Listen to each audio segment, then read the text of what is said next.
Video பார்க்குற எல்லாருக்குமே அஸ்ஸலாமு அலைக்கும். இது ஹஜ் பெருநாள் vlog தான் பார்க்குறீங்க. அந்த அன்றைக்கி 7:30க்கு தொழுகை. நாங்கள் நடக்க ஆரம்பித்ததே 7:30க்கு தான். எப்படி எந்திரிச்சாலுமே இந்த மாதிரி லேட் ஆகிடுதுங்க.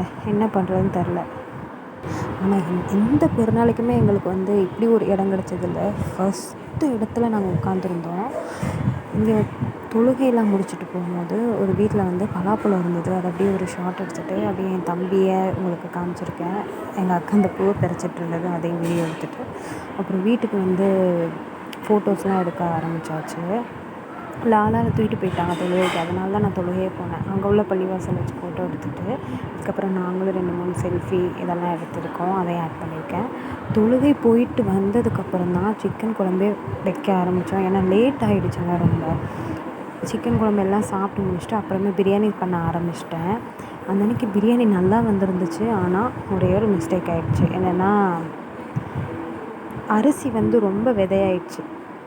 ஓரளவுக்கு விதையாயிடுச்சு. அப்படி இருந்தும் நான் மூடி கொஞ்சம் தம்மில் போட்டு வச்சுருந்தேன்.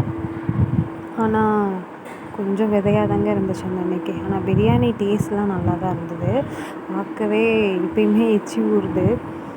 அந்த அன்றைக்கி நல்லபடியாக மட்டன் பிரியாணி, அவிச்ச முட்டை, அப்புறம் 65க்கு மேரினேட் பண்ணி வச்சாச்சு. பக்கத்தில் தான் எங்கள் அக்கா வீடு இருந்தது. அப்படியே எங்கள் அக்கா வீட்லேயும் எங்கள் அக்கா பண்ணுற பிரியாணி அப்படியே ஒரு ஷார்ட் எடுத்துகிட்டேன்.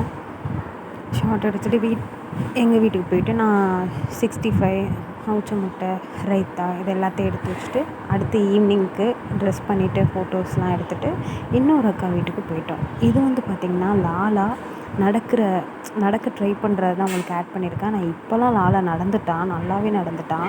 அவனை நடக்க வைக்கணுன்றதுக்கு அவனுக்கு ரிமோட்னால் ரொம்ப பிடிக்குமா. ஸோ ரிமோட்டை அப்பிட்டு அப்படியே கூப்பிட்டா நடப்பான் அப்படின்னு சொல்லிட்டு பண்ணேன். பார்த்தா உட்காந்து அழுகுது. அதோடு விட்டுட்டு அப்புறம் நெக்ஸ்ட் டே இது குருபானி கறி வந்திருந்தது. அதெல்லாம் சமைச்சதை எடுத்திருக்கேன். நெக்ஸ்ட் டேவும் புது ட்ரெஸ்ஸு வேட்டிலாம் போட்டுட்டு தொழுகைக்கு லாலா கிளம்பிட்டாரு அவள் அப்பா கூட. லாலாவுக்கு எப்படின்னா ஆம்பளையில் பார்த்தா மட்டும் போவான். ஏன்னா அவங்க தானே வெளியில் போவாங்க. அதனால் நல்லா ஜாலியாக கிளம்பிட்டு இப்போல்லாம் நான் கூப்பிட்டா வரமாட்டான். இப்போ அவருக்கு நாங்கள்லாம் முக்கியம் இல்லை. அவள் அப்பாட்ட தான் போவாப்புல. பாருங்கள், போகிற வரைக்கும் பாய் சொல்கிறானா. போகிற எக்ஸைட்மெண்ட்டில் லாலா ஜாலியாக போயிட்டாப்புல. இந்த மாதிரி வீடியோ பிடிச்சிருந்தா சப்ஸ்கிரைப் பண்ணுங்கள். தேங்க்ஸ் ஃபார் வாட்சிங்.